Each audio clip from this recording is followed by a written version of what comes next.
الحمدللہ رب العالمین والصلاة والسلام علی سید الانبیاء والمرسلین قال اللہ تعالی وتبارک فی القرآن المجید والفرقان الحمید بسم اللہ الرحمن الرحیم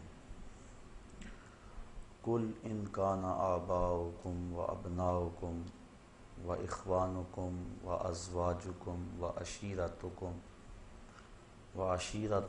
واموال اقترفتموها وتجارة تخشون کسادها ومساکن ترضونها احب الیکم من اللہ ورسولہ وجہاد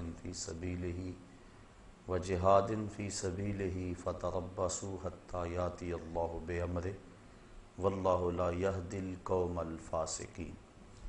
صدق اللہ مولانا العظیم وصدق رسولہ النبی الکریم الرؤوف الرحیم۔ اللہم نور قلوبنا بالقرآن وزین اخلاقنا بالقرآن وادخلنا الجنة بالقرآن ونجنا من النار بالقرآن۔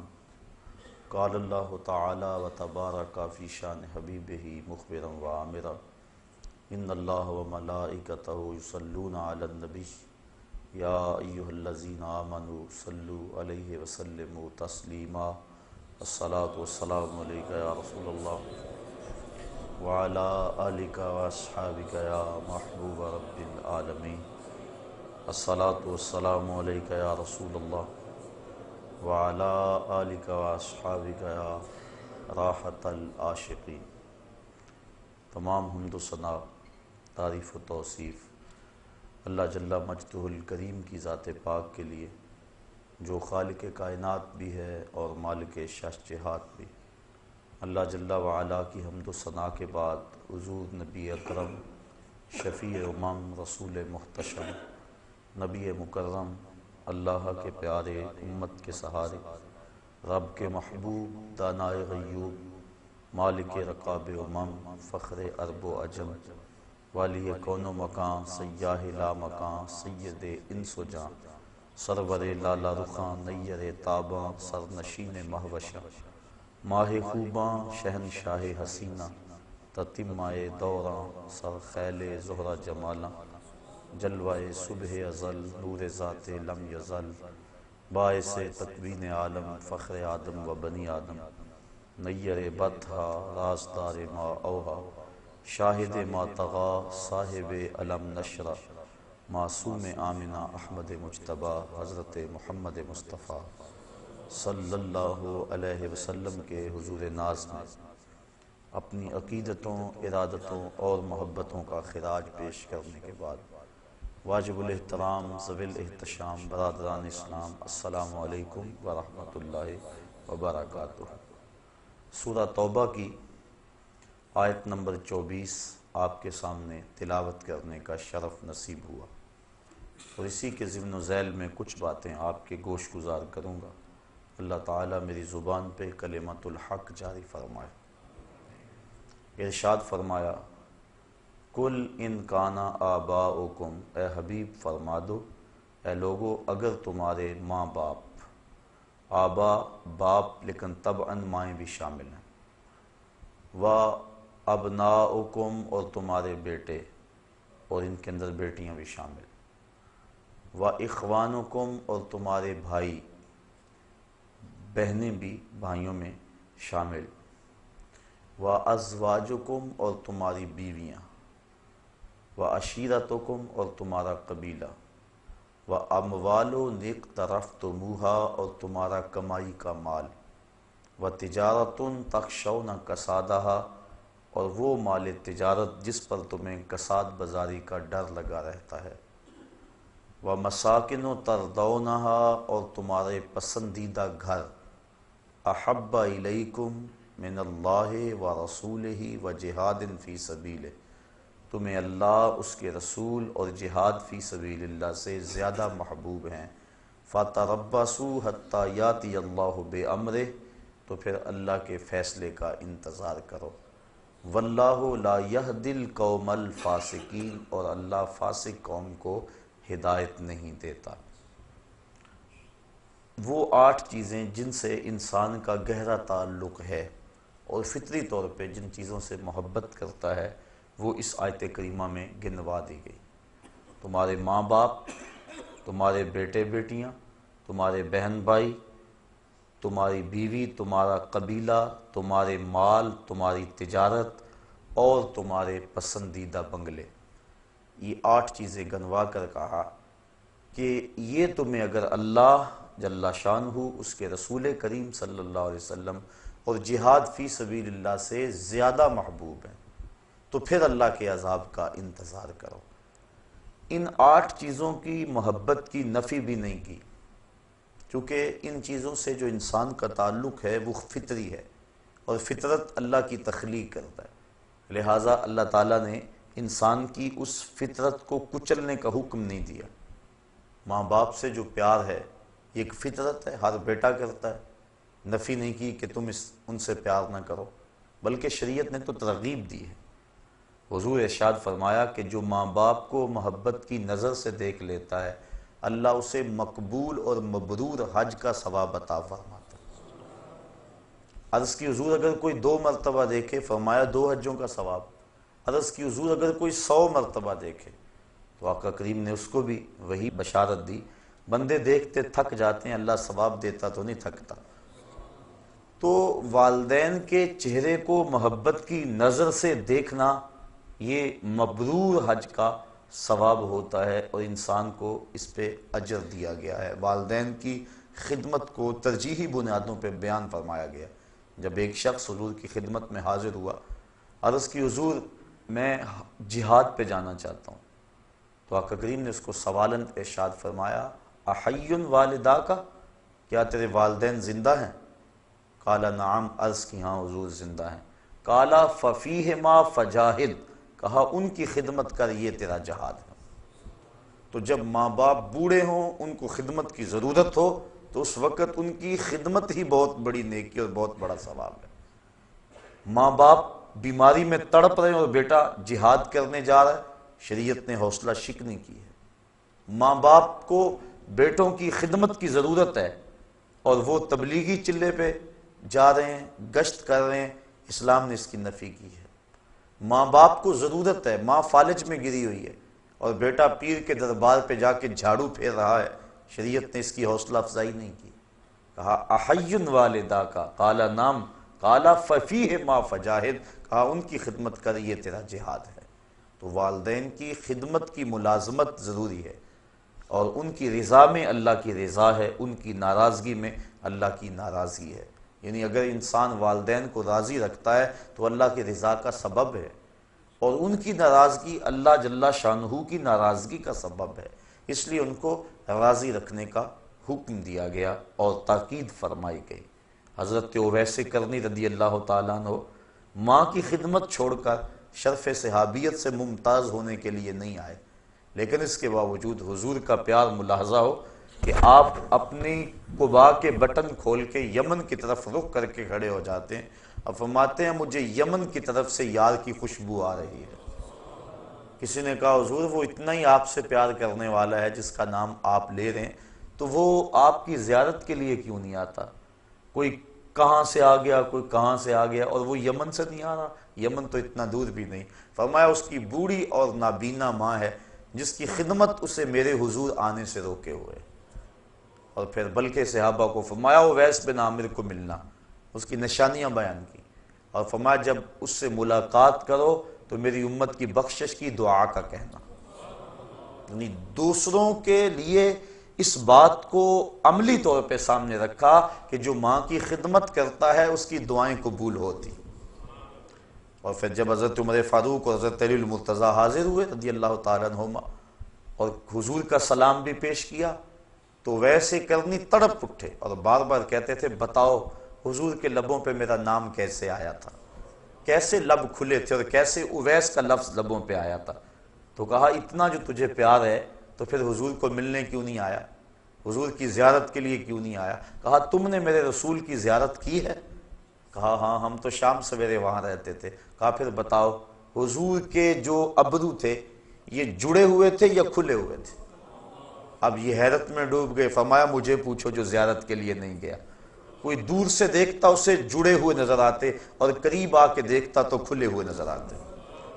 تو جو ماں باپ کی خدمت میں لگا رہتا ہے ثابت یہ ہو رہا ہے وہ حضوری رسول میں رہتا ہے۔ اس لیے شریعت نے ماں باپ کا پیار سکھایا ہے، فطرت ہے، اس کی نفی نہیں کی۔ وَأَبْنَاؤُكُمْ، اور تمہارے بیٹے، گھر میں آنگن میں پھولوں کی طرح بچے کھیل رہے ہوں، اور شام جب بندہ گھر پلٹتا ہے اور بچوں کو کھیلتے ہوئے دیکھ کر اس کی طبیعت میں خوشی کا آنا فطری بات ہے۔ اولاد سے پیار یہ اللہ تعالیٰ نے ماں باپ کے سینے میں رکھ دیا۔ ماں کے سینے میں وہ تڑپتی ہوئی ممتا اور محبتوں کے امٹتے ہوئے وہ جذبات رکھے کہ دنیا پر اس قدر محبت اور پیار جتنا ماں کو اولاد کے ساتھ ہے اتنا کسی کو نہیں دیا گیا۔ تو یہ فطرت ہے، اور اسلام فطرت کے خلاف جنگ نہیں کرتا، تو نفی نہیں کی گئی اس کی، بلکہ آقا کریم نے حضرت امام حسن رضی اللہ تعالی عنہ کا منہ چوما۔ ایک عربی کھڑا تھا، اس نے اس منظر کو دیکھا تو عرض کی حضور اپنی اولاد کا اس طرح آپ منہ بھی چوم لیتے ہیں؟ تو آقا کریم نے جواباً ارشاد فرمایا، اللہ نے تیرے دل سے رحم چھین لیا ہو تو میں کیا کروں۔ تو والدین کا اولاد کے ساتھ پیار یہ فطری ہے، اور اسلام نے اس کی نفی نہیں کی، بلکہ اولاد کی تربیت میں مشغول ہو جانا نفلی عبادت سے بہتر ہے۔ مصلی بچھا کے نوافل پڑھنے سے یہ بہتر ہے کہ اولاد کو آداب دین سکھائے جائیں، ان کو بتایا جائے بیٹا نماز اس طرح پڑھنی ہے، کوئی آئے تو سلام یوں کرنا ہے، مہمان کے ساتھ یوں حسن سلوک کرنا ہے، یہ چیزیں ان کو پڑھانے کے لیے بیٹھ جانا یہ نفلی عبادت میں مشغول ہونے سے بہتر ہے تربیت اولاد۔ تو شریعت نے والدین کے لیے اولاد کی محبت کی نفی نہیں کی۔ وَإِخْوَانُكُمْ، اور تمہارے بھائی اور بہنیں۔ تو بھائی بہنوں کا جو تعلق ہے وہ بھی ایک فطری ہے۔ ایک چار دیواری اور ایک چھت تلے انہوں نے پرورش پائی ہوتی ہے، ایک ماں کی گود میں کھیلے ہوتے ہیں، ایک باپ کی شفقتیں ان کو میسر رہی ہوتی ہیں، ایک چولہے پہ بیٹھ کے چپاتیاں کھاتے رہے اور آپس میں محبت کا اظہار کرتے رہے ہیں۔ تو جو ان کا پیار ہے وہ مثالی ہونا چاہیے۔ اگر آلائشیں پیدا نہ ہو تو اس سے بڑا اور رشتہ دوستی کا اور محبت کا اور کون ہو سکتا ہے۔ یہ تو بدقسمتی ہے ہمارے دور میں کہ یہ جو شریکہ برادری پتہ نہیں کہاں سے آ گئی۔ یہ شریک کا حالانکہ مفہوم یہ نہیں تھا جو ہم نے بنا لیے، شریک شرکت سے نکلا ہے، اور شریک کا معنی ہے جو وراثت میں شریک ہے، جو دکھوں غموں اور پریشانیوں میں شریک ہے، جو ہر معاملہ زندگی میں ایک دوسرے کے شریک ہیں، شرکت کرنے والے ہیں، ان کو شریک کہتے ہیں۔ لیکن اب ہم نے شرکت کا مفہوم یہ بنا لیا ہے جو دوسرے پہ طاق رکھیں، دوسرے پہ نظر رکھیں اور اس کی دولت سے، اس کی عزت سے، شہرت سے جلیں، اس کو شریک کہتے ہیں۔ ہم سکی بیٹی کی شادی رچائیں تو یہ فکر لاحق ہو جاتی ہے کہ اگر کھانا کم پڑ گیا، مہمان زیادہ آگے، بارات بے تحاشا آ گئی، تو اگر کھانا کم پڑ گیا تو شریکوں کی نظر پڑ گئی، تو یہ اس بات کو ایشو بنا لیں گے اور اس بات کا تمسخر اڑائیں گے، تذلیل کریں گے۔ بندہ اپنے دوستوں سے نہیں ڈر رہا ہوتا، ان قریبی رشتہ داروں سے ڈر رہا ہوتا ہے، حالانکہ انہوں نے تو پردہ ڈالنا تھا، یہ خود بھوکے رہ لیتے لیکن عزت کی پاسبانی کرتے، لیکن یہی تنقید میں ہے اور بندہ ان سے ڈرتا ہے۔ تو جو شریکہ برادری کا ہم نے مفہوم بنا لی ہے یہ ہمارا خود ساختہ ہے، اور یہ دور نبوی سے دوری کے سبب سے ہے، ورنہ جس قدر پیار والے یہ رشتے ہیں، جس قدر الفت اور جس قدر قربت کے یہ رشتے ہیں، دکھوں دردوں غموں میں یہ شریک ہیں اور یہ معاملات کے اندر قریب ہیں، کوئی اور نہیں ہو سکتا۔ تو یہ ایک پیار ہے اور یہ پیار فطری ہے، اسلام نے اس کی ترغیب دی ہے، اس کی نفی نہیں کی۔ حضور کی خدمت میں ایک شخص حاضر ہوا، اس نے اپنے بھائی کی شکایت کی کہ ہم دونوں بھائی اور اکٹھے ہیں، یہ کمائی نہیں کرتا اور کمائی میں کرتا ہوں۔ تو اس نے اس انداز کے ساتھ اپنے بھائی کی سستی پر اور اپنے کمانے پر اپنے بھائی کی شکایت کی۔ اب آقا کریم نے فرمایا ہو سکتا ہے کہ تجھے اس کے صدقے سے رزق مل رہا ہو۔ تو اب دیکھیے یہ لوگوں کو آپس میں جوڑنے والی باتیں ہیں، اور انسان جب اس انداز سے سوچنے لگ جائے تو یقیناً اس کے اندر برکت ہی برکت ہوتی ہے۔ لیکن آج ہمارے سوچنے کے زاویے ہی اور ہو گئے ہیں۔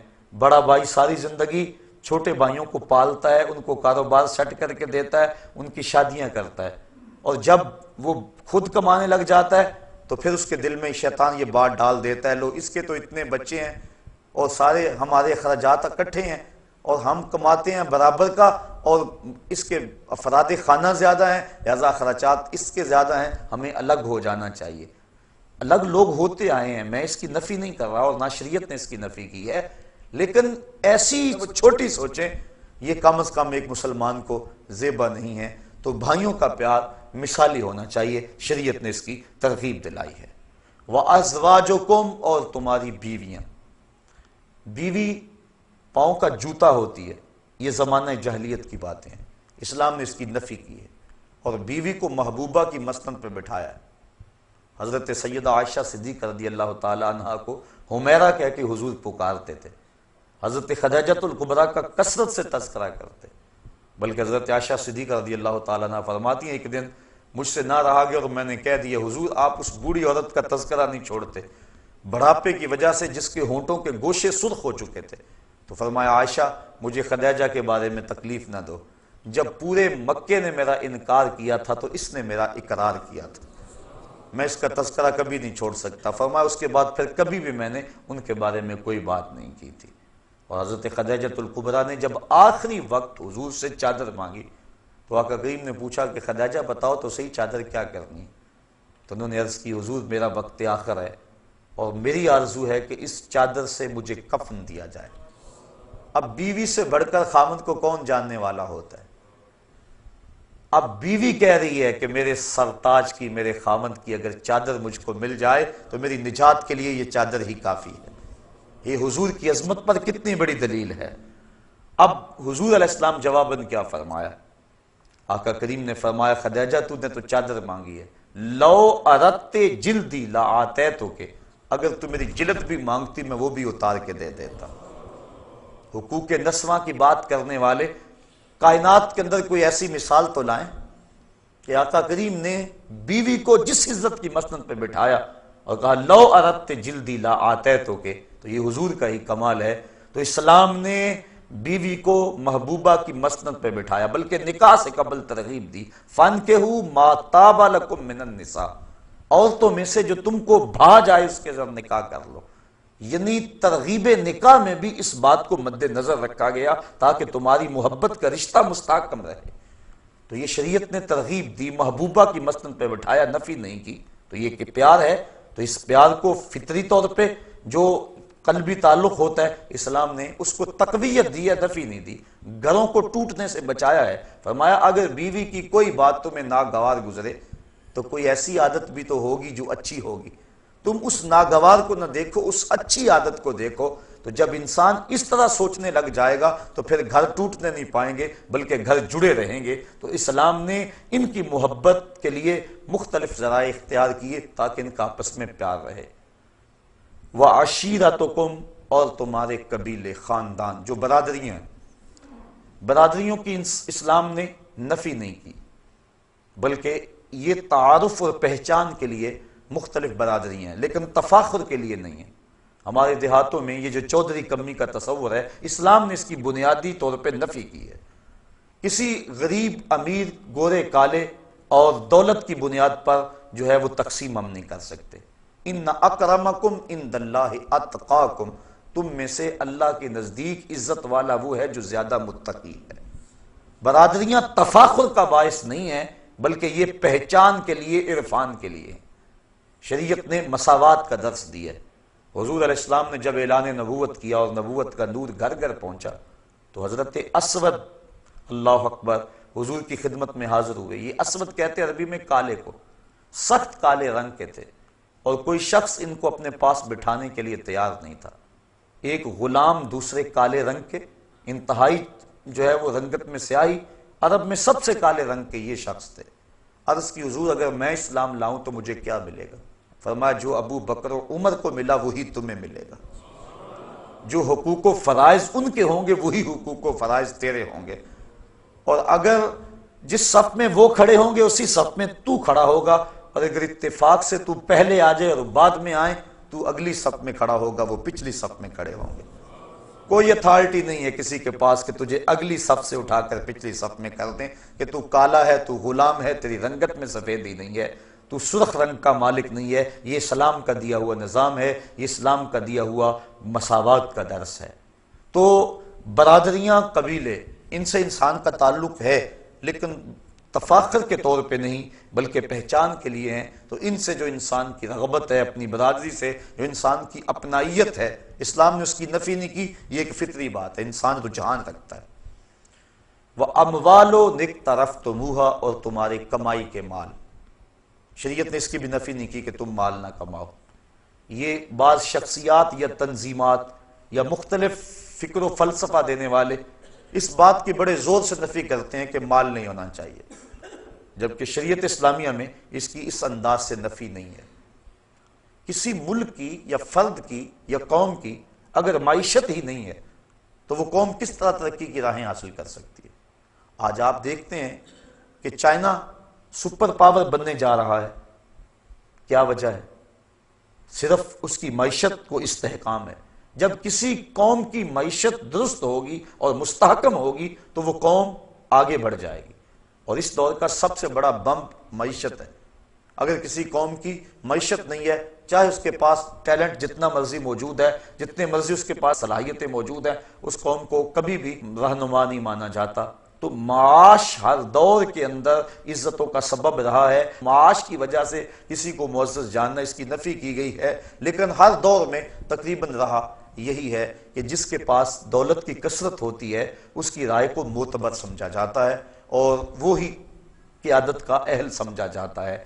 تو اس لیے معاش پہ قبضہ ہونا اور معیشت کا مستحکم ہونا یہ ضروری ہے، اسلام نے اس کی نفی نہیں کی ہے۔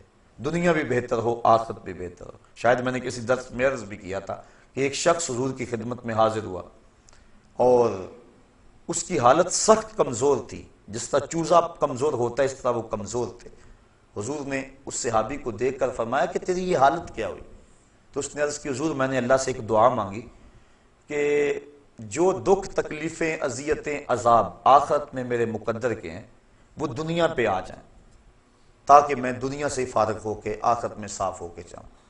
بظاہر بڑی خوبصورت دعا تھی، لیکن حضور نے اس کو اس دعا پر داد نہیں دی۔ فرمایا تو نے یہ کیوں کہا کہ جو دکھ آنے ہیں آخرت میں نہ آئیں اس کے حصے کے دنیا پہ آ جائیں؟ فرمایا تو نے یہ کیوں نہیں کہا ربنا آتنا فی الدنیا حسنۃ وفی الآخرۃ حسنۃ، اے اللہ مجھے دنیا میں بھی بہتریاں دے دے، آخرت میں بھی بہتریاں دے دے۔ تو بندہ مومن دو جہانوں کی بہتریاں مانگتا ہے، یہ نہیں یہاں دب کے ہی رہیں، امریکہ کے تھلے لگ کے رہیں یہی ہمارا مقدور ہے، یہ مسلمان کا مزاج نہیں ہے۔ بلکہ مسلمان کا مزاج کیا ہے؟ وَالَّذِي أَرْسَلَ رَسُولَهُ بِالْهُدَى وَدِينِ الْحَقِّ لِيُظْهِرَهُ عَلَى الدِّينِ كُلِّهِ، اللہ نے رسول کو حق کے ساتھ مبعوث کیا ہے تاکہ یہ دین تمام دینوں پہ غالب آ جائے۔ غلبہ اسلام یہ ہمارا خواب ہے، اور اس کی تعبیر کے لیے ہم نے حالات کے مطابق ہر ذریعے کو جو شریعت کے کسی ضابطے سے نہ ٹکراتا ہو اسے اختیار کرنا ہوگا۔ لہٰذا اگر مال کی نفی کی جائے تو زکوٰۃ کہاں ہوگی؟ اگر مال کی نفی کر دی جائے تو حج پر جو استطاعت کی شرط ہے وہ پھر کس کھاتے میں جائے گی؟ اس لیے یہ ذہن دینا قوم کو، یہ سوچ دینی کہ جو ہے وہ مومن کا کیا تعلق مال سے، تجارت سے، کاروبار سے، یہ مسلمانوں کو کمزور کرنے والی بات ہے۔ اور بطور حوالہ میں آپ کے سامنے برطانیہ کی نو آبادیاتی وزارت کا جاسوس مسٹر ہیمفر، جس نے سلطنت عثمانیہ کو توڑنے کے لیے اہم کردار ادا کیا ہے، اس کی یادداشتیں اب مرتب ہو کے چھپ کے آ گئی ہیں، مارکیٹ میں دستیاب ہے۔ سلطنت عثمانیہ کو اس جاسوس نے اس پر محنت کی اور اس کے لیے اس نے بڑا ورک کیا، اور اس حکومت کو توڑنے کے لیے اقبال بھی چیخا تھا، دیکھ مسجد میں شکست رشتہ تسبیح شیخ اور بت کدے میں برہمن کی پختہ زناری بھی دیکھ، چاک کر دی ترک نادان خلافت کی قبا، سادگی مسلم کی دیکھ اوروں کی عیاری بھی دیکھ۔ تو وہ جو مسٹر ہیمفر تھا جس نے کام کیا برطانوی نوآبادیاتی وزارت کے جاسوس کے طور پہ یہاں عرب میں، تو اس نے بیان کیا اپنی یادداشتوں کے اندر کہ مجھے 15-16 پوائنٹس پہ کام کرنے کا کہا گیا اور اس پہ میں نے کام کیا۔ ان میں سے 2 چیزیں یہ تھیں کہ مسلمانوں کو یہ ذہن دینا کہ تمہارا کاروبار اور تجارت سے تعلق نہیں ہے، تم اللہ والے لوگ ہو، تسبیح پکڑو اور کسی حجرے میں بیٹھ جاؤ۔ یہ چیز راسخ کرنی تاکہ قوم کا زیادہ حصہ اس سمت آ جائے اور قوم مفلوج ہو جائے۔ اور دوسرا یہ ذہن دینا کہ تمہارا سیاست سے تعلق نہیں ہے اور سیاست کو دین سے الگ کر کے پیش کیا جائے تاکہ جو علماء اور مشائخ کا طبقہ ہے، جو قائدین ہیں، اور وہ اس سے دستبردار ہو جائیں اور قوم سیاست سے الگ تھلگ ہو جائے، اور ان لوگوں کے ہاتھ میں سیاست رہے کہ جو مذہبی حمیت اور غیرت نہیں رکھتی، تو نتیجتاً ان سے حکومت چھیننا اور ان کے اوپر جو یلغار ہم کرنا چاہ رہے ہیں وہ ان کے اوپر آسان ہو جائے۔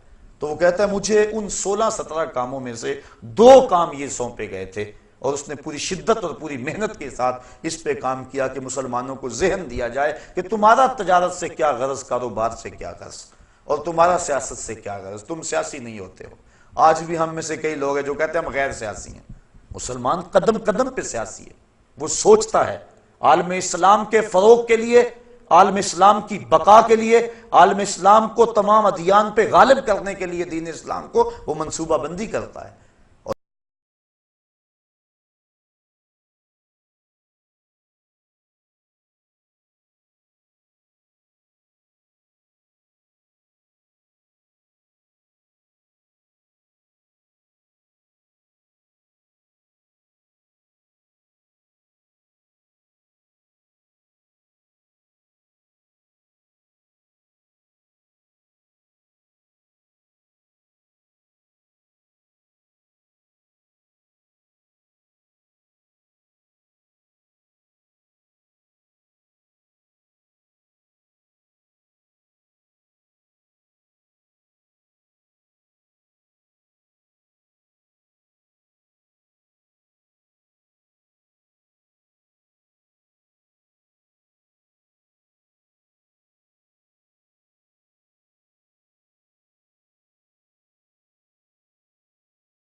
لگا رہتا ہے، اور وہ دھڑکا ہی انسان کو منصوبہ بندی کرنے کا ذہن دیتا ہے، اور اس کے نتیجے کے اندر انسان کاروباری طور پہ آگے بڑھتا ہے۔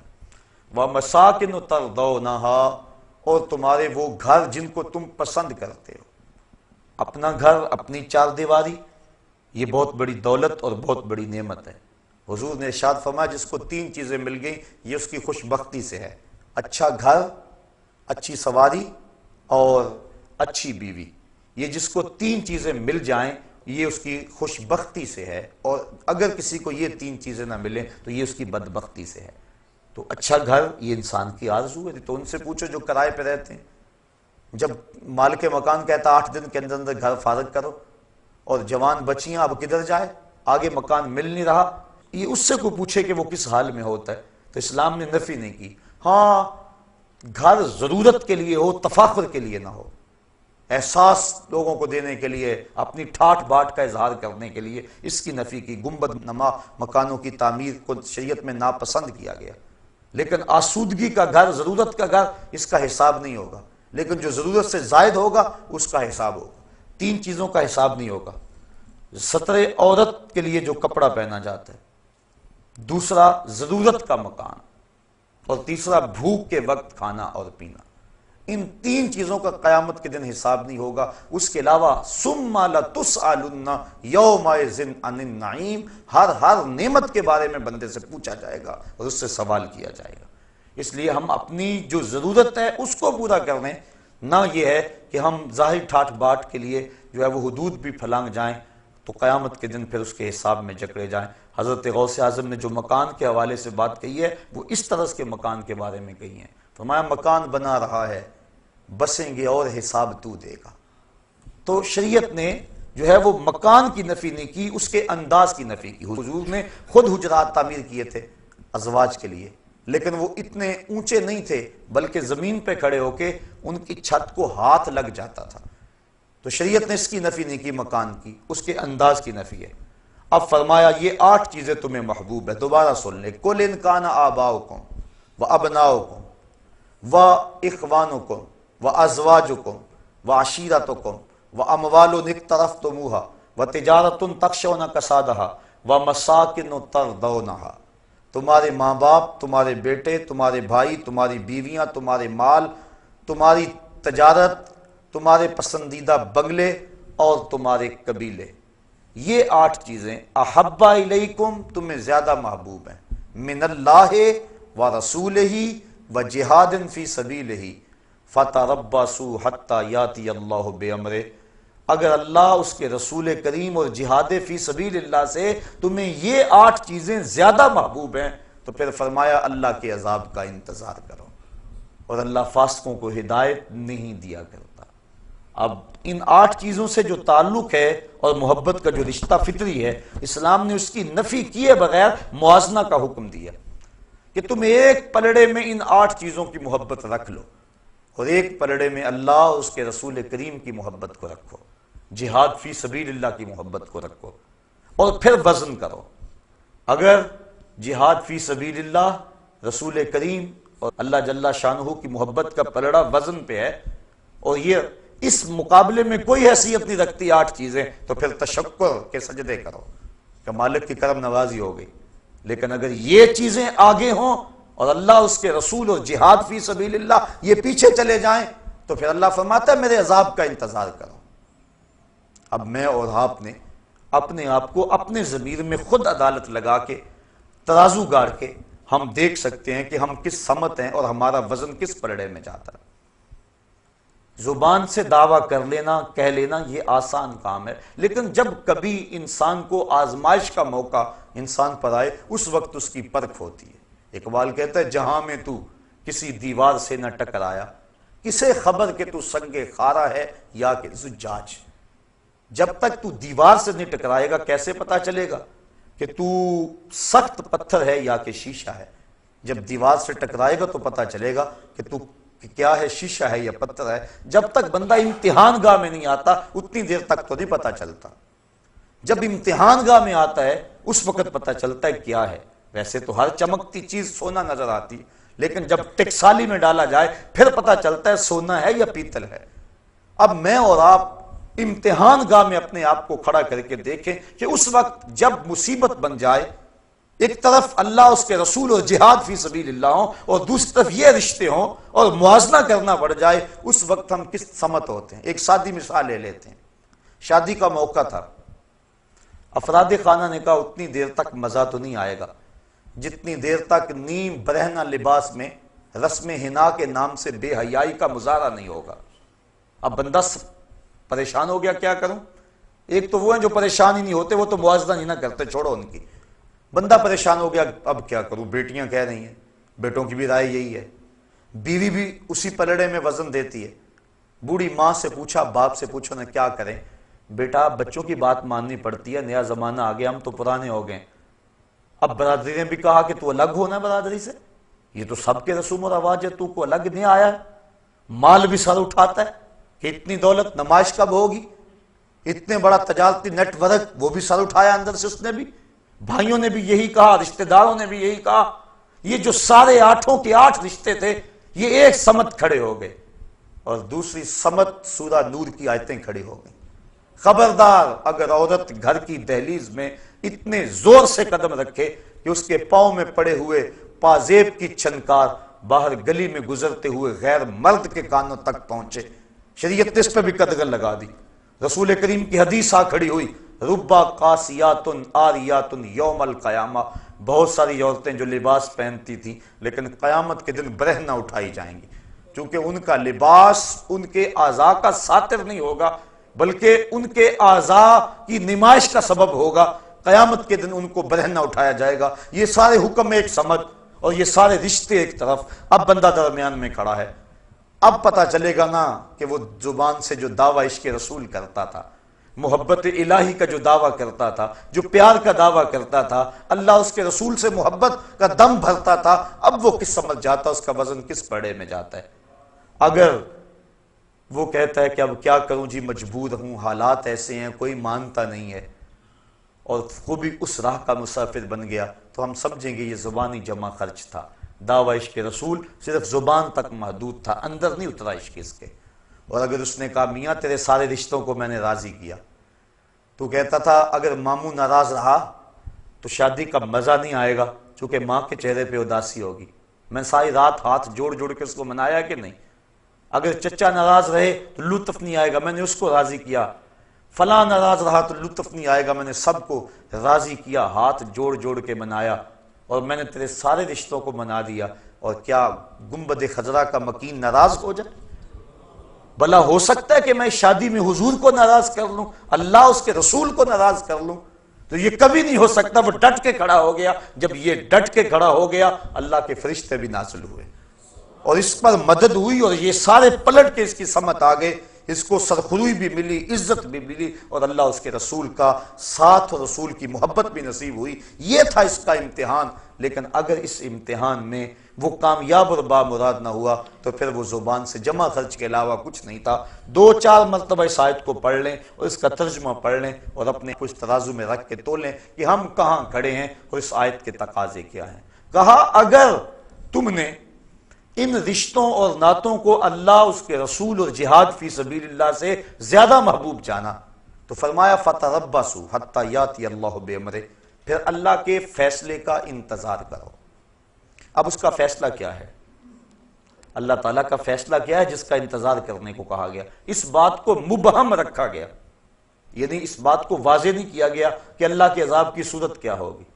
ہم سمجھتے ہیں آسمان سے پتھر اتریں تو یہی عذاب ہے، کسی کا گھر لٹ جائے تو یہی عذاب ہے، آسمان سے آگ برسے تو عذاب ہے، لیکن اللہ اگر کسی کے دل سے اپنی یاد چھین لے تو یہ عذاب نہیں ہے۔ وہ ایک شخص تھا، بڑا نام تھا اس کا، اچانک عیسائی ہو گیا۔ لوگ علماء بالخصوص اس کے پاس پہنچے تاکہ اس کو سمجھائیں کہ عیسائیت کی کس قدر نے تجھے متاثر کیا اور اسلام سے تو کیوں دور ہو گیا۔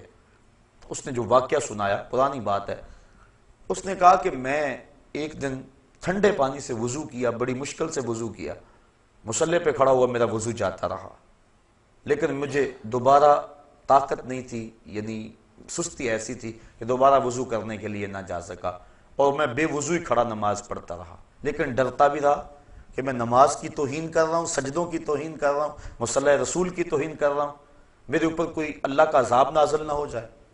میں نماز پڑھتا بھی رہا اور اس ڈر میں بھی رہا۔ ساری نماز مکمل ہوگی، جب سلام پھیرا اتنے وقت تک میرے اوپر کوئی عذاب نہیں آیا تھا۔ میں نے کہا اسلام تو دین ہی سچا نہیں ہے۔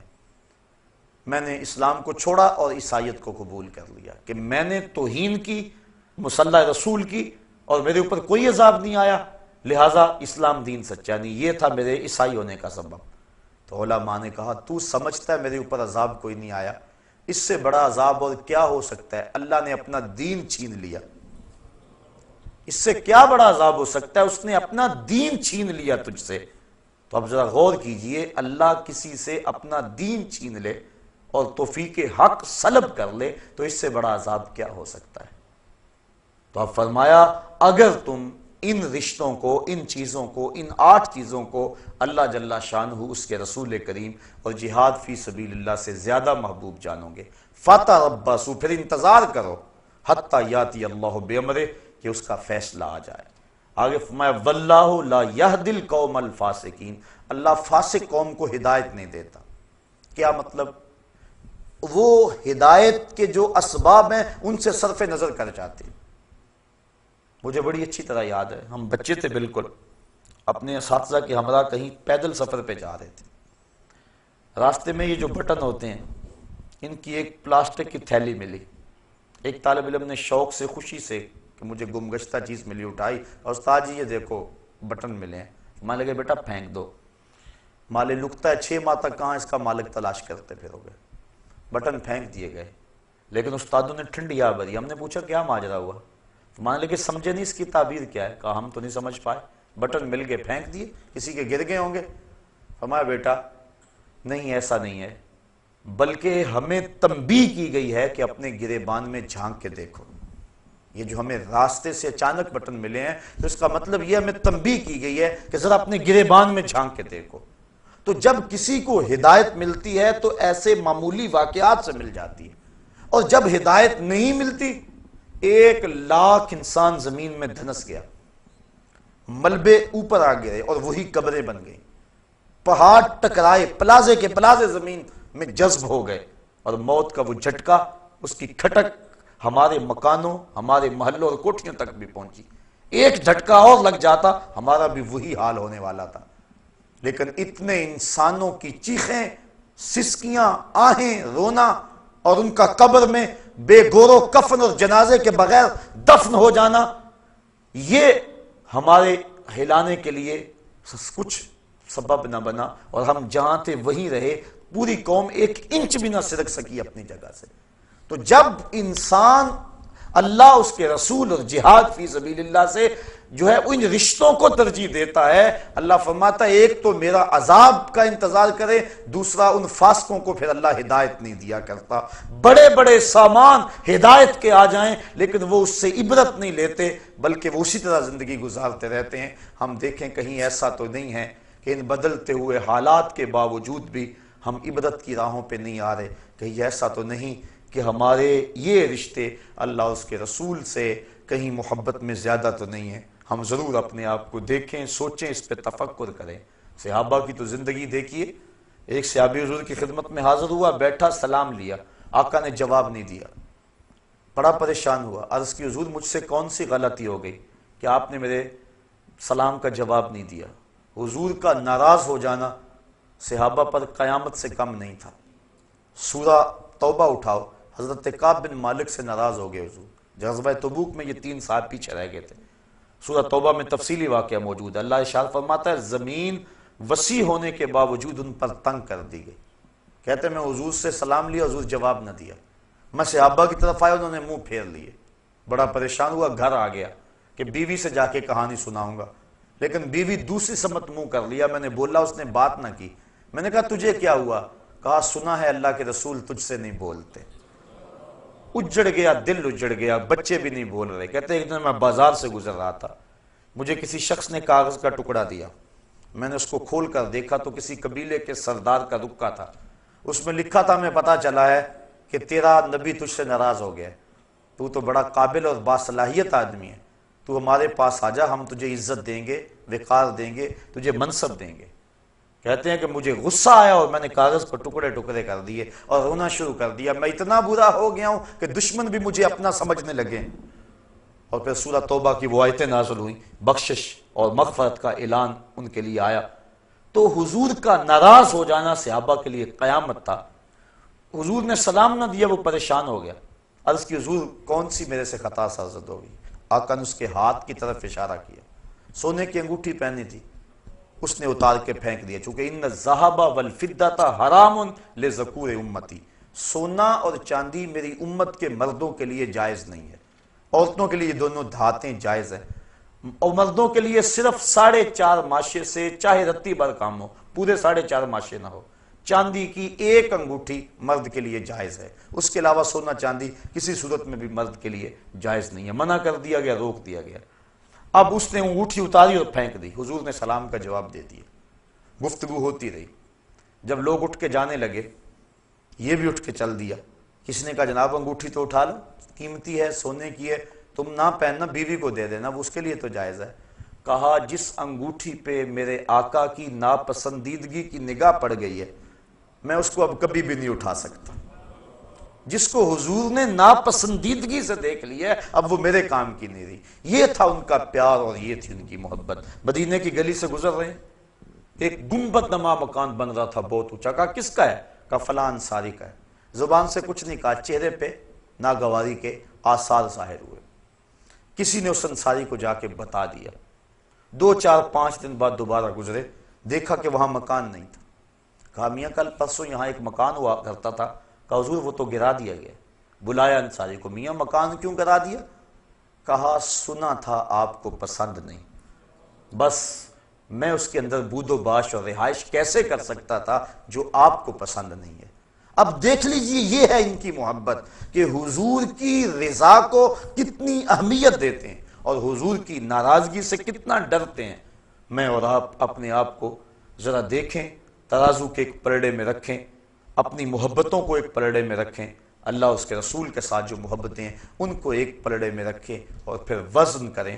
اور اس آیت کو سورہ توبہ کی آیت نمبر 24 ہے، کسی بھی مترجم کا ترجمہ پڑھ کے دیکھ لیں اور دیکھیں کہ قرآن کیا کہہ رہا ہے، ترجمہ پھر سن لیں۔ قل ان کان آباؤکم، حبیب فرما دو اگر تمہارے ماں باپ، و ابناؤکم تمہارے بیٹے، و اخوانکم تمہارے بھائی، وازواجکم تمہاری بیویاں، وعشیرتکم تمہارے قبیلے، واموال اقترفتموہا تمہارے کمائی کے مال، وتجارت تخشون کسادہا اور تمہاری وہ تجارت جس پر کساد بازاری کا ڈر لگا رہتا ہے، ومساکن ترضونہا اور تمہارے پسندیدہ گھر، احب الیکم تمہیں زیادہ محبوب ہیں، من اللہ ورسولہ وجہاد فی سبیلہ اللہ اس کے رسول اور جہاد فی سبیل اللہ سے، فتربصوا تو پھر انتظار کرو، حتی یاتی اللہ بامرہ کہ اللہ کا فیصلہ آ جائے، واللہ لا یہدی القوم الفاسقین اور اللہ فاسق قوم کو ہدایت نہیں دیا کرتا۔ اللہ قرآن مجید ہماری ہدایت کا ذریعہ بنائے اور ہمیں اس کا فہم، نور اور روشنی عطا فرمائے۔